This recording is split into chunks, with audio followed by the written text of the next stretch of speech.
Hello and good evening, everyone. My name is Annie Miskevich, and I am your library director at our Schaumburg Township District Library. I'm very happy to be there. On behalf of our Library Board of Trustees and our wonderful staff, I want to thank you all for coming to join us for our One Book, One Community event this year and for coming out in this weather and having this special evening with author William Kent Krueger. Our One Book, One Community is so very important to us at Schaumburg Library. We love the idea of uniting everyone in our community through the joy of reading and through meaningful conversations. I'm so pleased that this year's One Book, One Community selection of This Tender Land by William Kent Krueger allowed us to come together and discuss the very timely and universal themes of family, home, identity, and belief. I do hope that our One Book, One Community gave you a chance to connect with your family and your friends, neighbors, and any other library lovers in a different and meaningful way. Tonight, our conversation with William Kent Krueger will be moderated by Robert Dale Parker. Robert is a professor of English at the University of Illinois. Recognized by campus awards for undergraduate and graduate teaching, Robert has taught courses in the various periods of American literature, especially after 1900. And he is currently writing a book about extreme poverty in American literature of the Great Depression. Finally, I'd like to introduce our featured guest, Mr. Kent Krueger. Raised in the Cascade Mountains of Oregon, William briefly attended Stanford University before meeting the love of his life and moving with her to Nebraska. Hello. It wasn't until the summer of 1980. Did I miss my cue? It wasn't until the summer of 1980 that William and his wife Diane decided they needed to get serious about life and moved to St. Paul, Minnesota so Diane could attend law school, and William began trying his hand at writing full-time. Since that move, William has published 23 novels, multiples of them spending months on the New York Times bestseller list. Please join me now in welcoming William Kent Krueger.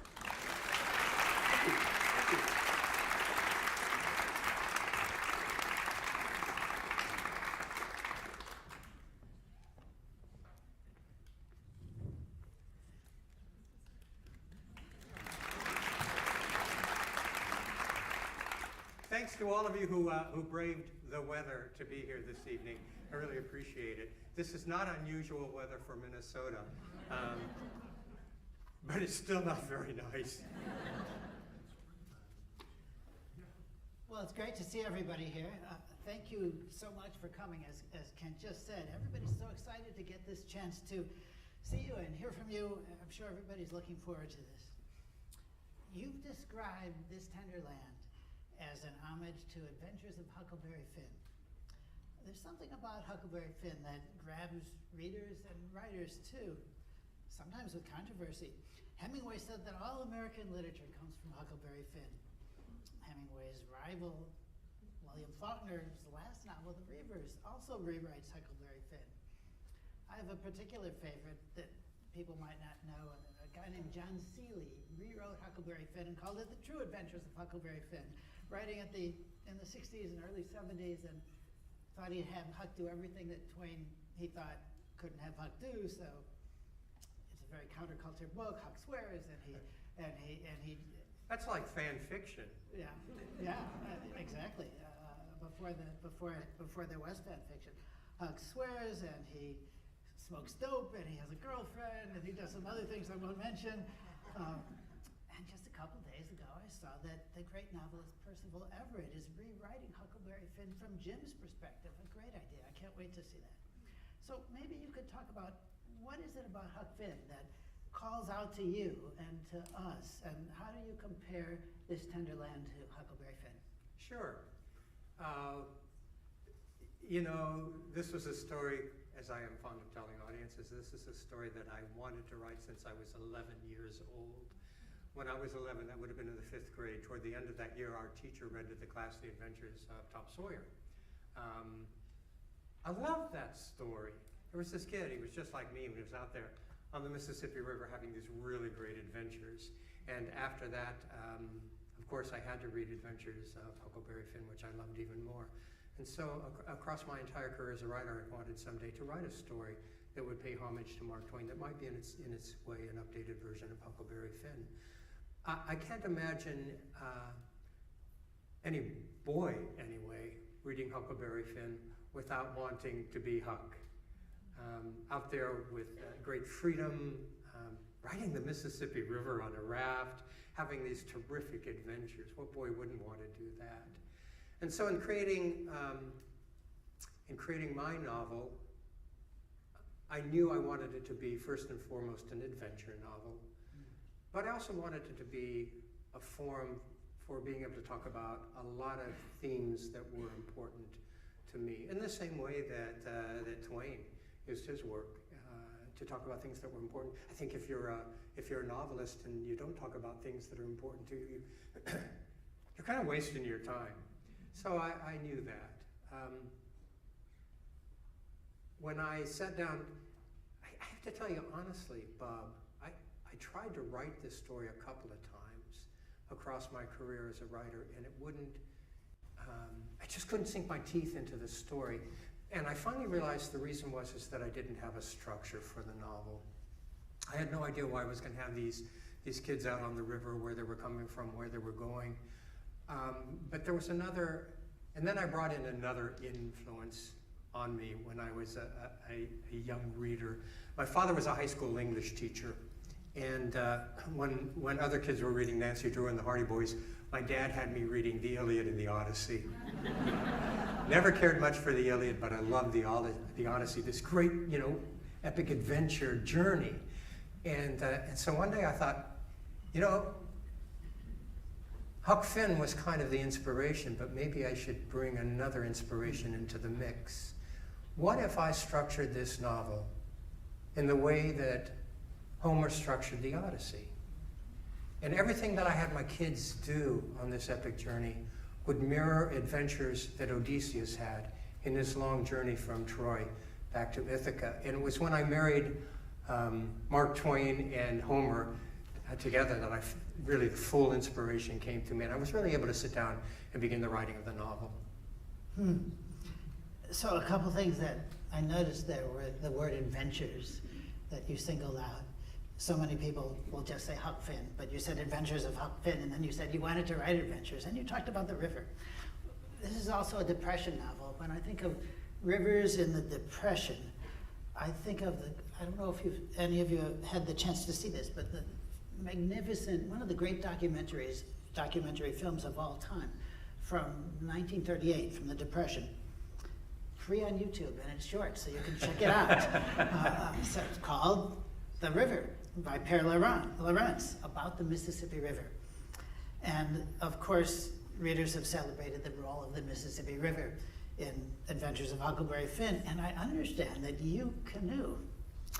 And you canoed and kayaked the rivers from this tender land.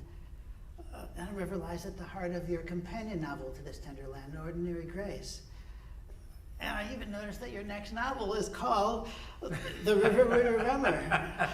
So what draws you to rivers, and what do you think rivers do for this tender land? I think the rivers do for this tender land what a river does for every novel in which it plays an important part. Rivers can be metaphors for so many things. And in this tender land, it's a metaphor for the journey from childhood into adulthood. It's a metaphor for the journey from a spiritual misunderstanding of the divine to an embracing of a new image of the divine. It's a journey from separate people coming together and finding a way to create family. So journey, and the river is just such a wonderful metaphor for that. Trying to think of Ordinary Grace and the ways in which it played a part. It was less important to the story than this tender land. But you mentioned the canoeing and the kayaking. Yeah, I did that. And my wife was with me part of the way. So I kayaked a section of the Minnesota River that the kids kayak in the story, and my wife and I together canoed that section of the Mississippi River that the kids canoe when they reach St. Paul. So the day, I don't know if any of you know the Mississippi River as it runs through St. Paul. It's a very busy commercial river, lots of barge traffic on the river. So we happened to be canoeing it on I believe it was a Saturday afternoon. The barge traffic was really huge. These great long barge. Whoa. Is that word great? I sounded like the Lord. If I talk like this, can you hear me? Is this just fine? Okay. So my wife and I are canoeing the Mississippi River, and if you've ever seen one of the towboats and the barges going down, behind them they leave these enormous wakes. So as we were canoeing the Mississippi River, we were both afraid that we were going to be swamped and drowned. And I explained to my wife, this is what you do for your art. You did put that fear in the novel where they fear the waves from the barge. So, You know, I wanted to know, if I'm going to write about kids on the river, what's that experience like? What would they see on the river? What kinds of challenges would they meet on the rivers? You know, what would they smell when they were traveling down the river? So it was really necessary for me. I'm one of those writers who believes as much as possible you should try to experience what you're going to write about. You should be in the places that you're going to write about. I draw the line in my Cork O'Connor series. I write murder mysteries. I draw the line at murder. I've just done a lot of reading about that. I felt that experience of your having been on the river most when the kids go to the islands. When people think about rivers, unless they've been on the rivers, they don't think about those islands, and that's where the kids hide so much, and I could really feel it. You'd been there at those passages. It sounds like you keep saying journey and river and connecting it to Huck Finn, to the Odyssey, both journeys. It sounds like the river itself gives you a structure for the story. There's a pattern, right? You get in the canoe, then you go to the shore, you meet people, then you go back in the canoe, repeat, and that gives you a structure. And yet you play with that a little. So that's a beads on a string structure, and it allows you to leave characters behind, like Voles and Maybath who leave and we don't see them again. But you tweak it a little by also bringing characters back. So you bring back Forrest, you bring back One-Eyed Jack, you bring back Sister Eve and the Brickmans. You sort of have it both ways. You get the linear structure of going on and on and on, and the cyclic structure of going back to Odie's childhood back in St. Louis. And I found that combination moving. It's interesting you talk about it as if I planned that. Well, you said that you plan your mysteries. Right? I do plan my mysteries, but I didn't plan this tender land. For those of you who really aren't aware of it, I kind of, before I began to write standalone novels, I was best known as the author of the, I love saying this, New York Times best-selling Cork O'Connor mystery series. And all of those are essentially mysteries. And a mystery is a very tightly woven fabric of storytelling. Everything depends significantly on everything else. So when I write a mystery in my Cork O'Connor series, I think that story through as completely as I can before I put my fingers to the keyboard. At the end of that thinking process, which can go on weeks or sometimes even months, I know how the story begins, I know how it ends, I know who did what to whom and why, I know the themes I want to weave through the story. And a mystery is an intellectual construct. It's a puzzle. You're putting together a puzzle. And so you want to make absolutely certain that all the pieces fit together. I wanted a different creative process for both Ordinary Grace and This Tender Land, because they weren't intellectual constructs. They came from a different place. They came from my heart. And I wanted the reader to feel like I was telling them a story directly from my heart. So going into This Tender Land, I didn't really know a whole lot about the story I was going to tell. I knew that it was going to be my homage to Mark Twain. I knew that it was going to be structured in the way that Homer structured the Odyssey. And I knew that it was going to be set in the Great Depression, because one of the one of the themes that I knew I wanted to explore was the question of who we are at heart as human beings, especially during periods of great privation or when great stress is put on us as a people, like we experienced during the pandemic. During these periods, are we the kind of people who retreat into ourselves and protect only that which is important to us? Or are we the kind of people who open our arms and despite how little we might have, we're willing to share it with others? And I couldn't think of a better time frame to explore that question than during the Great Depression. So I knew that I was going to set the book in the Great Depression. And then I sat down and began writing it, Bob. And I got to tell you, it was one of the easiest manuscripts I have ever constructed, I've ever written, because it came from a different place. And because I allowed the story to reveal itself to me.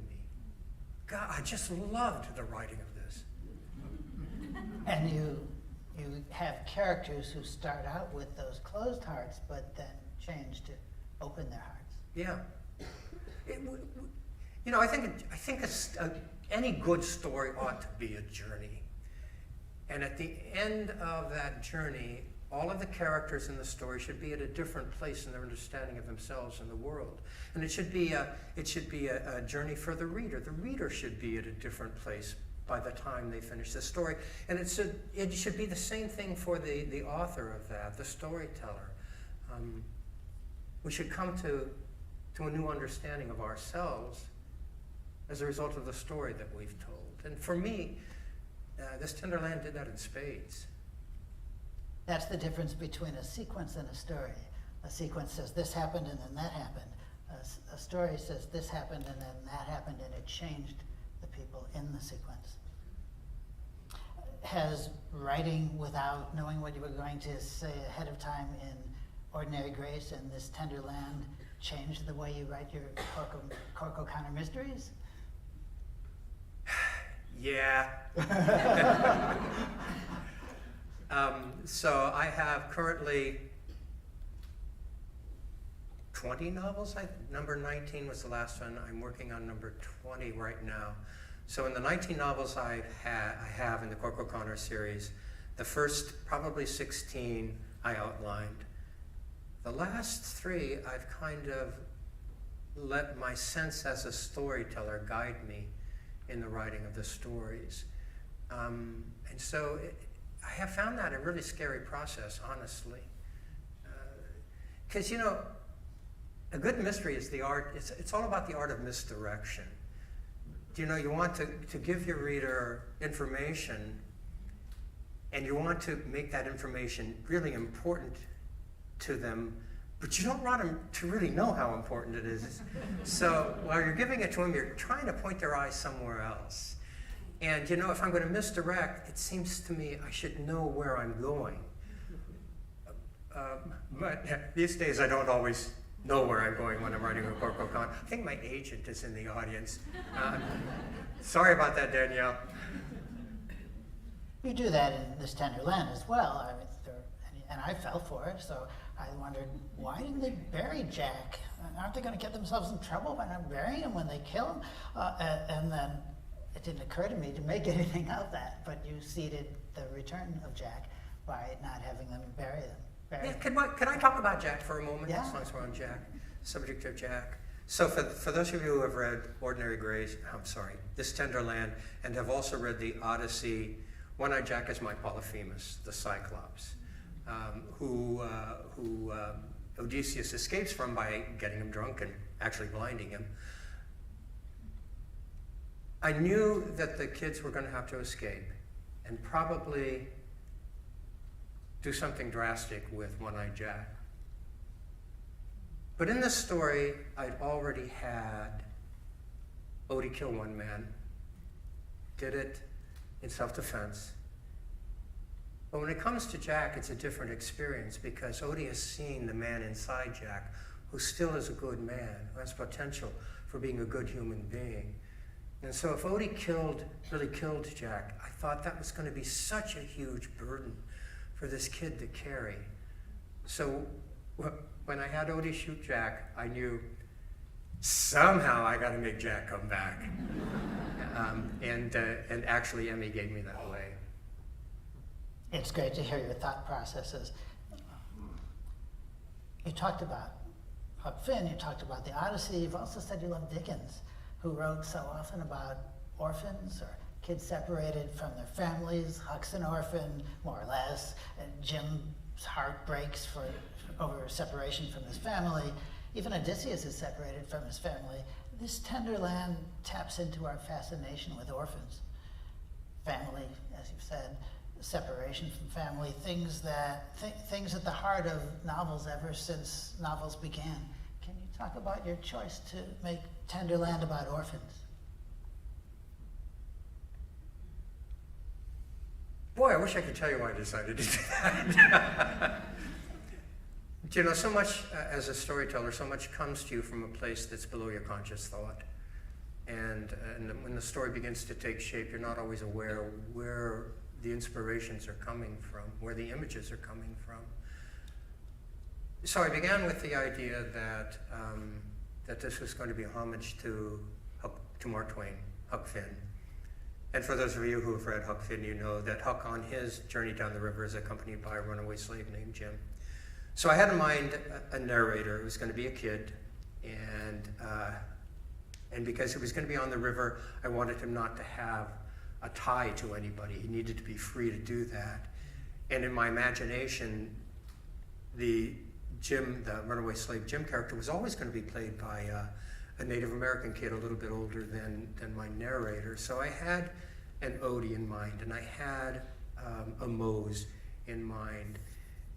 Then when I realized one of the things that I wanted to talk about in the story is family. How do we create family? Is it all about bloodlines, or is there a more dynamic process involved in the creation of family? I thought I needed to give Odie some kind of a family, but I didn't want to tie him down, so I created Albert, an older brother for him. So I had those three, and I knew they were going to be going down the river without any ties to family that would hold them, bind them. And then Emmy came along in my thinking. Emmy was the last of the vagabonds that I decided would be one of the vagabonds. When I initially created Emmy, I just created her as a daughter for Cora Frost because I thought Cora was a woman who had a daughter like Emmy. But the more I wrote scenes in which Emmy played a part, the more I fell in love with that little girl. And when it came time for the boys to leave the boarding school, I thought, oh crap, they can't leave Emmy behind. She's in a horrible situation. So I knew she was going to have to go along. And so then I needed a part for her to play. So I made her an orphan as well. So there was nothing to tie her to the school, nothing to keep her there. And then I gave her the part that she was going to play as the boys and she go down the river. So you've talked about family, and I see readers often talk about family, pick up on that as they talk about this novel. It's also a novel about friendship. Thoughts about that as well? Yeah, I think it's even stronger than friendship. I think it's really family. They are certainly friends, but in the end, they're a family, and which goes even deeper. They are bound together. Their hearts and lives are bound together in ways that will be that way forever. You know, friends come and go, even BFFs. You know, we lose track of them sometimes. Family is different. But I wanted these kids who had no one else, no other place, even nowhere to go. They don't even know where they're going. To have something that would hold them together. And that's that bind of, it begins as friendship, sure. Moses, their friend at the boarding school. But he's not part of the family. That happens on the trip. They know Emmy. They're friends with Emmy. But she becomes family when they're on that journey. So I would say that's the distinction, friendship and family. You mentioned the boarding schools, and as I've looked at readers' responses to the novel, some readers have said that they didn't know that history, and some of them, and really appreciate the way the novel gives them that history. And some of them have misunderstood that and thought that the boarding schools were for orphans, but of course they weren't. They were for children who were stolen away from their Yeah. families. Could you talk about the role of boarding schools in this novel and that decision, what that meant to you? Yeah, so it probably seems strange to readers to have a novel that opens with two white kids in a Native American boarding school. It seemed really odd to me when I decided I was going to do that. So I had to come up with this backstory that would work for having these two boys in the Native American boarding school. Why did I want them in the boarding school? Why did I want the novel to begin there? Well, first of all, there was this natural connection with this Native American kid that I knew was going to be on the journey. But for those of you who've read the Odyssey, God, I hope it's everybody. Where does Odysseus begin his journey? He begins in Troy, a place where horrific things have occurred. And because I've been working with, as a result of my Cork O'Connor series, I've been working with the Native community in Minnesota for a very long time. I've been aware of, for many, many, many years, of the Native American boarding school experience and what a tragic period in history that was for Native Americans. And so I couldn't think of a more horrific place for these kids to begin their journey than in a Native American boarding school. And that's why I made that particular decision. Okay, I want to ask a different question here, and I want to set this up by saying that I love libraries. Here we are, right? Sponsored by the Schaumburg Public Library. Let's hear it for the Schaumburg Public Library, folks.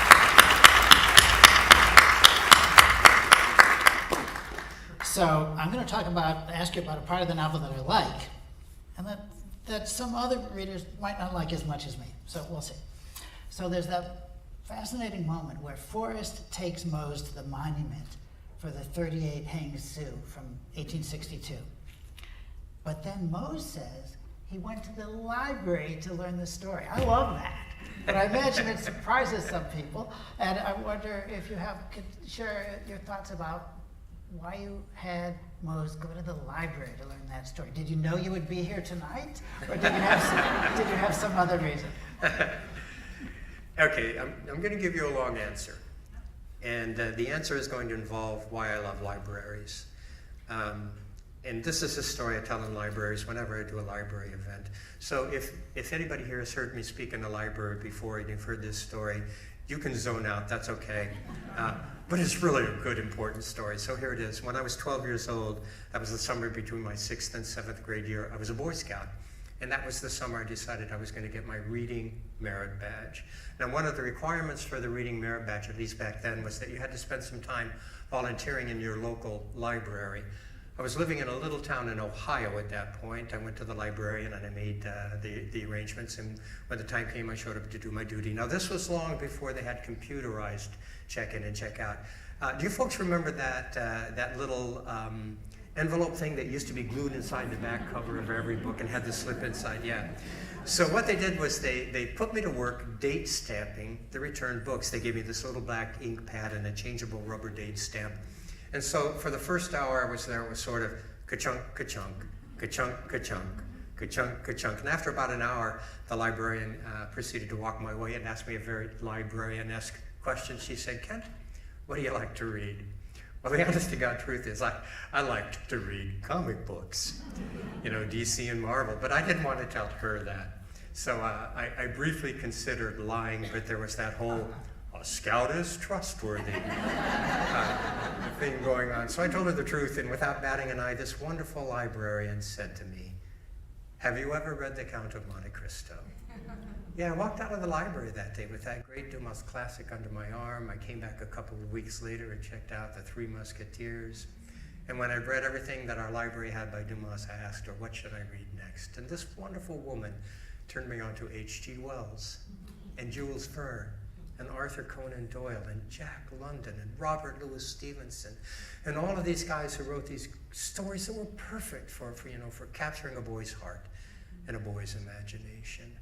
I don't know how you folks think about your librarians, but I don't think of them just as the people who keep the books on the shelves in the right order and maybe give us a hard time if we return them late. I think of librarians in a very real way as important guides in our understanding of the world, and I think that's particularly important when we're young, and they point us toward the books that help us understand ourselves and the world better. And just one more thing, I don't know how you folks think about your libraries, but I think of our libraries as the archives of our culture. These are the places to house the books that are so important to our understanding of the world, of who we were, where we came from, who we are now, where we are now, and maybe even where we're going and who we might become. When our libraries are gone, and our librarians with them, there goes everything we are as a people. So one more time, a round of applause for the good work our librarians do. And the only place that Moses is going to find the truth is in a library, because people in Minnesota, for a very long time, told a different history of what happened during the Dakota conflict of 1862. Some still do, yeah. You said that your daughter works with the homeless, and you set this tender land during the Depression, a time of so much homelessness. Well, the famous Depression novels, The Grapes of Wrath. So you play off Huckleberry Finn, you play off the Odyssey. Do you also play off The Grapes of Wrath? I play off Steinbeck a lot. Not necessarily The Grapes of Wrath, although I love that book of Mice and Men. Great depictions of what the common people were experiencing during the Great Depression. But Steinbeck more inspires me to do my best to create a profound sense of place. When I read a Steinbeck novel, those that are set in the Salinas Valley, I see Steinbeck's love of that place in every line. And because I love Minnesota tremendously, I want to try to give the reader that sense of this place that I love. So Steinbeck more in that. But I did want, I like probably a lot of you here, I didn't go through the Depression myself, but my parents did. I grew up my father came out of Oklahoma. He grew up there during the Dust Bowl years, and I remember him telling us the stories of watching it rain mud from the sky, or going out to scrounge wild greens to supplement what was on the dinner table. And my mother was born in Ellendale, North Dakota, to a family who really couldn't feed all the children they had. So she got farmed out to a distant relative who eventually adopted her. So I grew up on stories of the Depression. And I suppose I was greatly affected by the suffering during that period of time, but maybe even more by the resilience of the people during that period of time. People often ask me, or they'll comment, these kids, they're just, resourceful. They come up with things, and I'm going, well, yeah. But during the Depression, there were somewhere between the estimates were between 200 and 300,000 children alone traveling the roads because families had just been dispersed. These kids had to fend for themselves. They had to come up with resourceful ways to survive. People have told me, oh, kids today, they couldn't do that. I beg to differ. I think our kids are every bit as resourceful if the circumstances demand that of them. Boy, I went off in left field, didn't I? No, you didn't. Stayed right in center field. Do you find it different writing about or how do you compare when you write about the past to when you write about the present? It's easier to write about the past. I find it so anyway. I like writing about the past because some of it is set, and there's so much I can imagine about it. And I have difficulty writing about the present in my Cork O'Connor novels. Those are all contemporary novels. But the techniques and the tools that are available to law enforcement these things are changing so rapidly that trying to keep up with them and trying to make sure that you are correct forensically speaking or procedurally speaking, or with all the technology that's available. It took me a long time to put cell phones in my Cork O'Connor novels, but finally I had to do that because that's the technology. I infinitely prefer dealing with the past because it's kind of set. I know what I'm dealing with. I know the parameters. I know what's possible, what kind of an imaginative thing I can create that I can make feel real within the parameters that you talk about.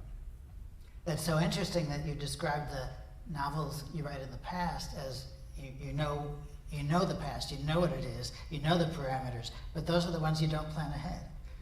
So you like to find what you don't know about what you do know, I guess.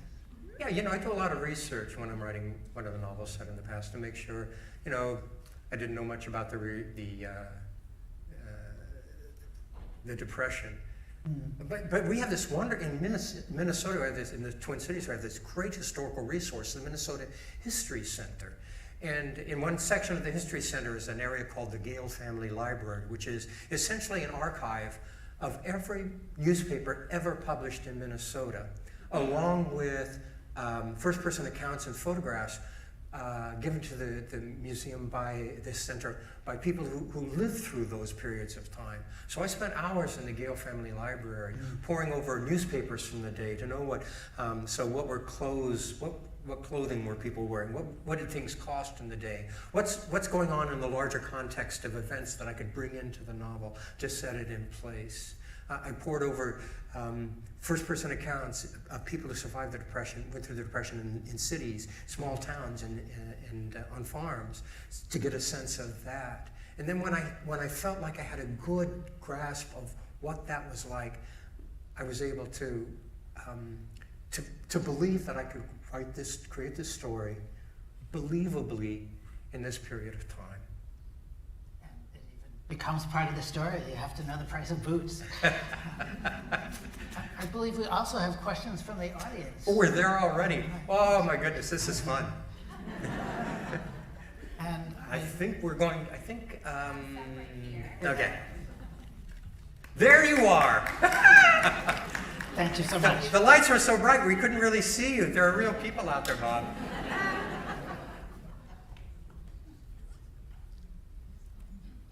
What's your favorite movie?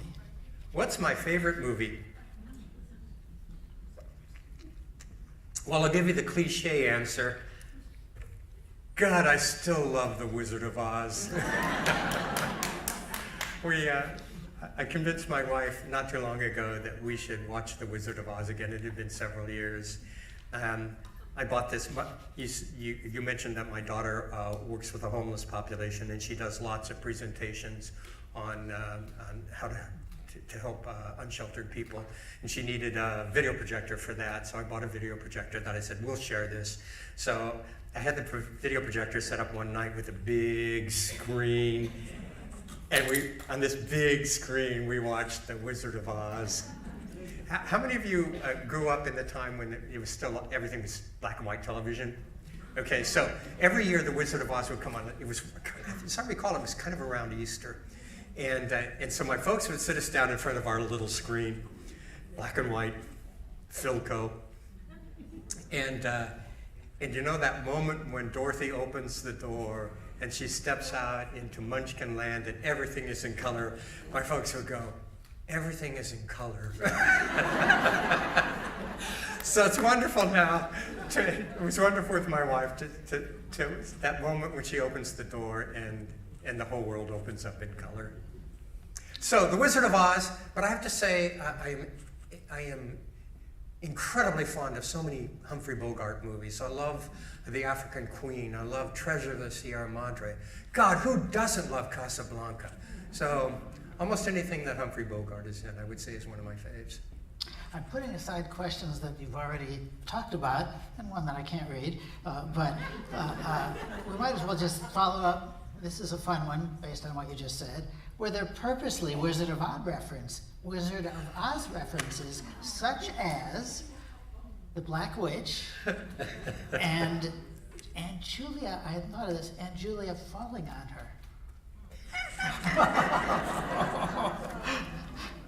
One of the things I love about talking to people about my stories is they have all of these things they've imagined that I was conscious about in the construct of a story. And the Wizard of Oz reference is one of those unconscious things. So I knew I was going to be influenced by Twain. I knew I was going to be influenced by Homer. I knew I was going to be influenced by Steinbeck. But when the novel came out and people began going, oh, we just love The Wizard of Oz, I'm going, what? And then I looked at it, I'm going, oh my God. The Wicked Witch, the tornado, characters in search of things they don't have. And you pointed out at the end, falling on the witch. Shh, it was over. But you know what that says to me is this, that when you're a storyteller and you're creating a story, you are influenced by so much that exists below conscious thought. And so The Wizard of Oz, I didn't really get until people started to point it out to me. And I think for those of us who grew up watching it once a year with our families, it's become part of our national mythology. Yeah. It's part of our bones when we think about it and when we don't. I love this question. And if I had thought of it, I might not have had the courage to ask it. Oh, now I'm intrigued. Because I was wondering about this too, but I don't know if you played fair with us on this one. Who's buried in those 3 graves? Right? You make us think it's Jack's family, and then Jack's family turns out to be alive, so you give us a deflection there. You fooled me. You had me all the way. I assumed it was his family. So, you know who it is, or maybe is it as much a mystery to you as it is to us? Now I have a sense of who it is. But you're right. I wanted to use that as a misdirection. In the same way that the ripped up mattress is a misdirection. I wanted readers to believe that Jack had murdered his family.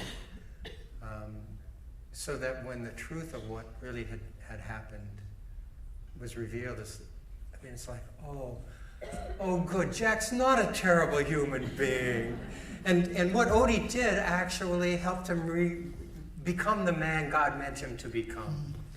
So yeah, and my belief is that the people buried in the cemetery are his past family, members of his other family.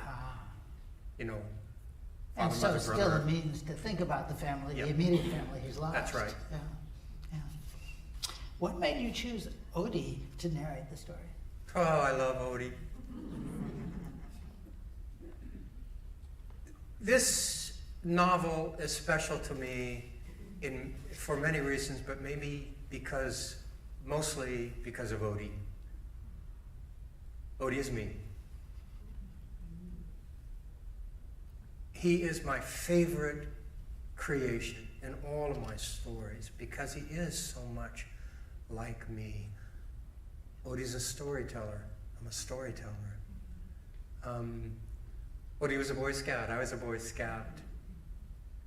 The thing Odie wants most in his life is to find home. I don't know how many of you know about my own past. I came from a family of nomads. We moved around an enormous amount when I was a child. I never really had anywhere that I ever thought of as home. And then my wife and I moved to Minnesota, and I found home. So this kid who's looking for home, I really got. And Odie is resourceful. I loved Odie because he's resourceful. You know, he's not above bending to a bit of larceny if the situation calls for it. Been there, done that.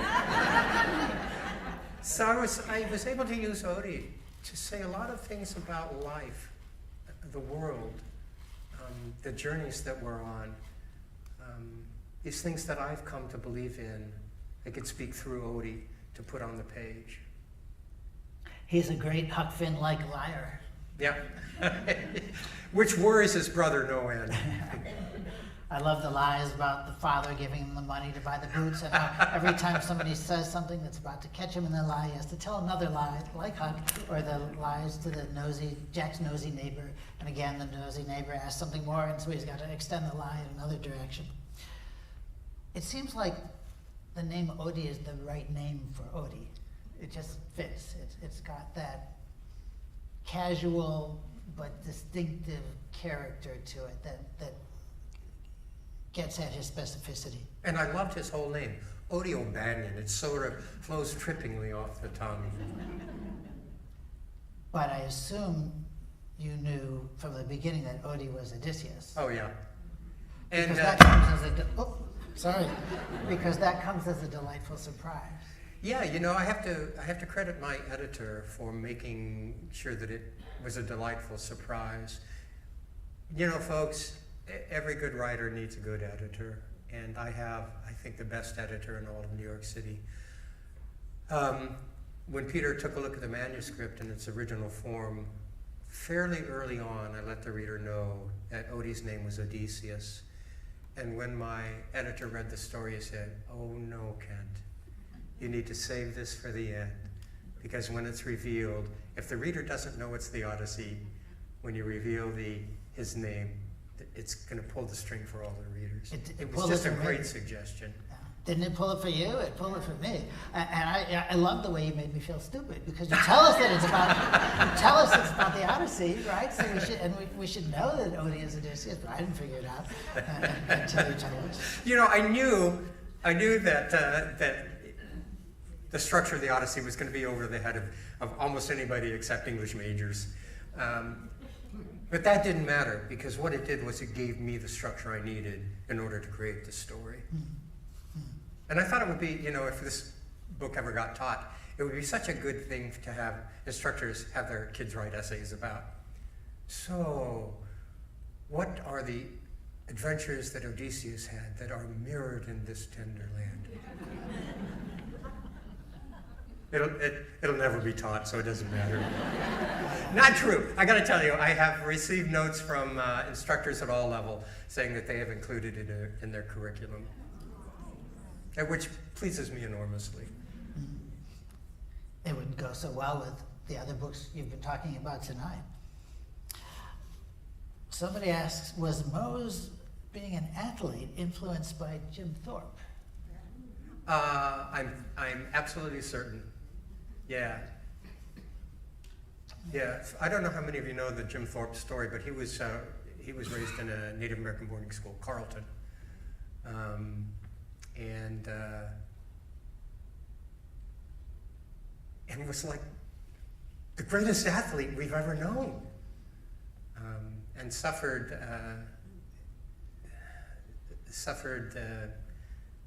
I don't know what you would call it. They took his medals away from him. They stripped him of all of these honors. A travesty. But yeah, Mose was definitely influenced by Jim Thorpe and his prowess, and what the kids at the boarding school felt about him, and his teammates when he was playing football, and he was an inspirational figure. And Mose is an inspirational. He's this kid with a huge heart.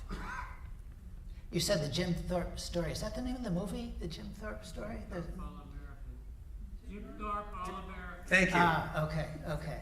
They would play that movie on TV when I was growing up. So. Did Burt Lancaster star as Jim Thorpe? Yeah. They couldn't even get a Native American to play a Native American. Give me a break. Which authors do you like to read yourself, and which authors inspire your writing? I guess those are maybe not necessarily the same question. It might be two questions. Yeah, there are certain authors I go back to because I love their work, or I need the inspiration that I know they will supply me. To Kill a Mockingbird, I know that it's problematic in some ways these days, but I still think it's the almost perfectly written story. The characters are so memorable, sense of place so profound, the language is stunningly beautiful. So I go back and I reread To Kill a Mockingbird every few years to remind myself of what a perfect story is. Minnesota's own F. Scott Fitzgerald, I love The Great Gatsby. It's one of my favorite books. It's such lush, beautiful writing. This is an odd one, but Catcher in the Rye, because there is such a unique narrative voice at work in Catcher in the Rye. A little like Odie. Yeah, a bit like Odie. Although Odie, it's easier to love Odie than it is Holden Caulfield. Because Holden is such a disturbed kid, but a lonely kid searching for, who among us doesn't have that dream that Holden Caulfield has? All I want to do is be out there in that field of rye and make sure none of the kids fall over the cliff. What a beautiful metaphor. When I was going to write Ordinary Grace, I was reading Cormac McCarthy, The Crossing, and I never can ever follow the plot of a Cormac McCarthy novel. But I love how he writes. I love his sentences. I love the cadences he creates. Mm-hmm. And so just in terms of being inspired to stretch myself and reach farther as a writer, I read Cormac McCarthy. You mentioned Odie again. How does it matter for you that as we read through the suspense of this tender land and we don't know what's going to happen and we don't know how the kids will end up, we at least know that Odie survives because he's telling the story, and he tells it, he lets us know that he's lived a long time after the story. Yeah, I've had a lot of readers write to me and thank me for that. They don't know what's going to become of the other vagabonds, but at least they know Odie survives. And I liked giving them that little bit of comfort. But I like that they are concerned about what might happen to the vagabonds. When I was writing the story, something happened to me that I don't think has ever happened to this degree before. I fell in love with the vagabonds. I fell deeply in love with these kids. And because I didn't know where they were going, I had no idea when I set them on the river what was going to be their ultimate fate. Honest to God, I found myself at various points in the story going, oh, please, God, let them end up in a good place. As if I would have no control over this. Well, I will say that I surprised myself by crying at one point when we learn the fate of Albert, when we learn about Albert's death. You think you're at the end of the story, you know what's happened, and then that hit me hard. I don't know if that resonated the same way with Hey, thanks for sharing that. I appreciate that. And died because of what engines do. He who loved engines so much.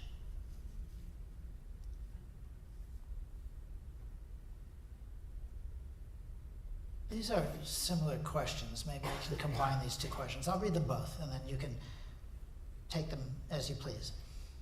I enjoyed the book, and the ending was well put together. Have you, in real life, met mystical folks that can see the past? Actually, these are two separate questions. Let's take this one. Have you, in real life, met mystical folks that can see the past and alter the present or future? Where do you feel they get that insight? This is fiction, folks. But let's talk about Emmy. I told you that Emmy was the last to come into my thinking as one of the vagabonds. And when I realized she was going to accompany the kids on their journey, I had to come up with a part for her to play. One of the things that my father, the high school English teacher, when I was young, had me reading all of the great hero and heroine quests in myth and literature. And one of the things that I remembered from that reading was that very often on a hero or a heroine's quest, he or she is accompanied by a seer, somebody who can look into the future and actually offer advice, whether it's accepted or not. And so I decided I would make Emmy my seer. Now I knew that was going to be a difficult thing for some people to embrace, but it was not difficult for me at all, because my mother was a seer. When I was a kid, it wasn't unusual for the telephone to ring, and my mom would go, "That's Aunt Joanne, there's trouble." It was Aunt Joanne, there was trouble. Or she would toss and turn in bed for several nights, and she would say, "Something bad is coming, something bad is coming." And sure enough, something bad came. So making Emmy somebody who senses, has premonitions, was not difficult for me. That she might be able to tweak the future is something that I give every reader an out at the end of the book. If you remember the last, essentially the last page of the book, I say, some of what I've told you is true. The rest, well, just think of it as the bloom on the rose bush. A woman who can see into the past, a young girl who can look into the future and maybe tweak it.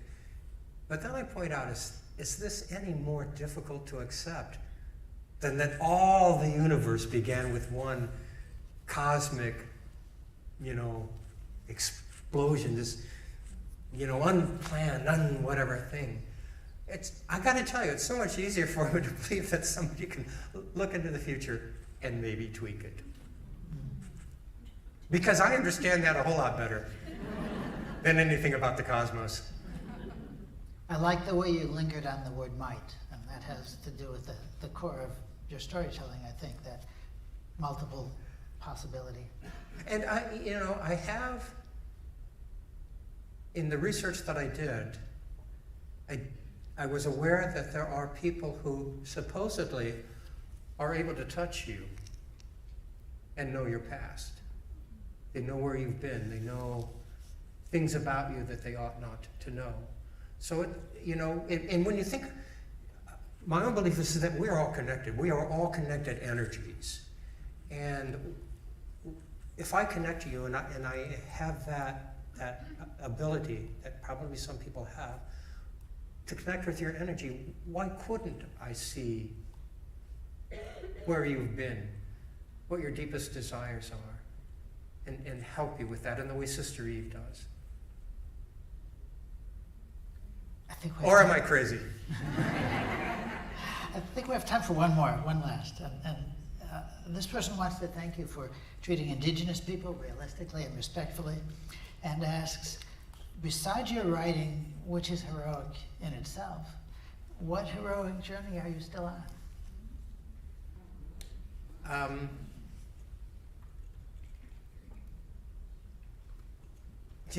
Here it is. That end that we're all going to come to. We're all going to make that transition. My journey is when that moment comes for me to step through to whatever is on that other side awaiting me. I want to embrace that. I want to be ready for it. So that's the challenge before me in the years that I have left, is to come to a place where I'm really ready to embrace whatever the unknown is. That's what novels do in some way.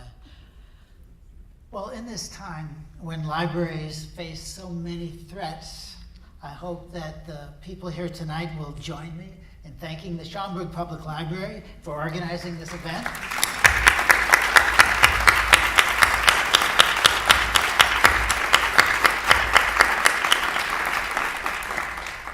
And for bringing William Kent Krueger here tonight so that we could hear his inspirational and heartwarming perspective on this wonderful. Thank you. And thank you, Bob. Thank you, Bob, for your great questions. Well, thank you. This was terrific.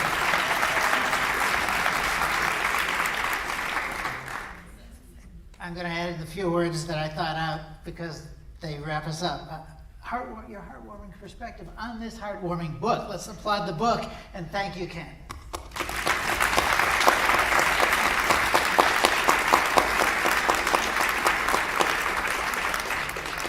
Thank you all. Thank you so much, everybody. Oh, sorry, Bob. No, thank you. Thank you so much for attending tonight's program. We are there are some hand pies to go. Woo! That are very cute. And then we are also going to have a book signing.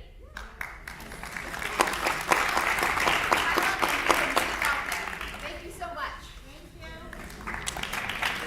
Well, that was